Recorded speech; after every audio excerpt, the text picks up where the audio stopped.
The silent killer, technical friction and UI trap. So Robotos lab the issue, high zoom levels మెంట్ equations were too wide for standard displays.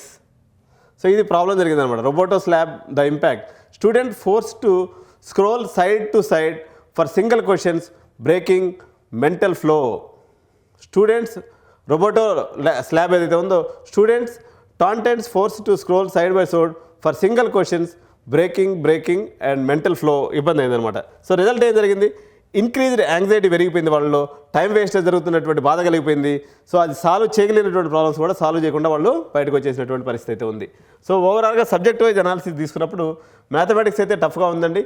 Not conceptually impossible, అంటే దాంట్లో ఇచ్చినటువంటి question ఏమన్నా కష్టంగా ఉందా అంటే అది డోయబుల్ క్వశ్చనే, ఇంటి దగ్గర కూర్చున్నప్పుడు అది ఈజీగా చేసేస్తారు. బట్ ఇక్కడ టైం ఫ్యాక్టర్ 8 నుంచి 10 నిమిషాలు ఒక క్వశ్చన్ పట్టిందని చెప్పేసి మ్యాథమెటిక్స్ రాసినటువంటి పిల్లలు చెప్తున్నారు. But physically it was lengthy, A stamina test లేదా ఎండ్యూరెన్స్ టెస్ట్ కింద మ్యాథమెటిక్స్ ఎగ్జామ్ అయితే ఉంది. వేరే అది ఫిజిక్స్ తీసుకున్నప్పుడు మోడరేట్గా ఉంది. నిన్నటి వరకు ఫార్ములా బేస్డ్ ఇచ్చినటువంటి వాళ్ళు ఈరోజు shifted formula kill to heavy statement and reasoning task అయితే ఈరోజు ఫిజిక్స్లో రావడం జరిగింది. వేరే అది కెమిస్ట్రీ తీసుకున్నప్పుడు ఈజీ టు మోడరేట్ రావడం జరిగింది.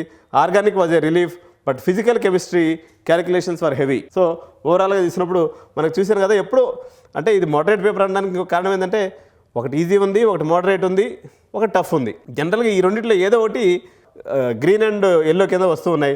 నిన్న ఈవినింగ్ పేపర్ మాత్రం ఫిజిక్స్ కూడా రెడ్లోకి వచ్చింది కాబట్టి నిన్న వచ్చిందంటే టఫ్ పేపర్ అని చెప్పొచ్చు, నిన్న evening paper. So pain points ఏమున్నాయి, so as I told it is every question average time required for question వచ్చేసి 8 నుంచి 10 నిమిషాలు అండి. యాక్చువల్గా 4-4.5 నిమిషాలు అయిపోవాలి అది, కానీ అట్లా లేదు. పెయిన్ పాయింట్ 3G జియోమెట్రీ కానీ వెక్టర్స్ కానీ ఎక్సెప్షనల్లీ లెంతీ ప్రాబ్లమ్ స్టేట్మెంట్స్ అనమాట. సో ఇంకొక ఇందాక ప్రాబ్లం కూడా చెప్పారు కదా, స్క్రోల్ ఫెటింగ్, the horizontal scrolling issue was the most severe in this section. So దీనివల్ల ఏమైంది, ఈ రెండు యాక్చువల్ ప్రాబ్లమ్స్. సో దాని యొక్క ఇంప్లాయిడ్ ఎఫెక్ట్ ఏం జరిగింది, forced students to sacrifice time meant for revision and creating panic. So ఈ చేసుకుంటూ కూర్చునేసరికి ఈ స్క్రోలింగ్ ఎఫెక్ట్ వల్ల డామినెన్స్ ఎఫెక్ట్ అంటే దాని ఇంప్లాయిడ్ ఎఫెక్ట్ అనమాట. సో వాళ్ళకి టైం అనేది లేకుండా పోయింది రివిజన్ చేసుకునే దానికి, తద్వారా పిల్లలందరూ కూడా ప్యానిక్ అయినటువంటి పరిస్థితి. సో వర్డిక్ట్ ఏముంది దీంట్లో నుంచి అంటే it is a solvable question or doable question but not within the standard time limit. దీనికైతే విత్ ఇన్ ద టైంలో చేసుకునే పరిస్థితి అయితే దానికి లేదు. అంటే వీళ్ళు ఎగ్జామ్ పెట్టినప్పుడు అక్కడ మాక్ ఎగ్జామ్స్లో వీటిలో ఎన్ని ఇంటి దగ్గర సాల్వ్ చేసినటువంటి క్వశ్చన్లే.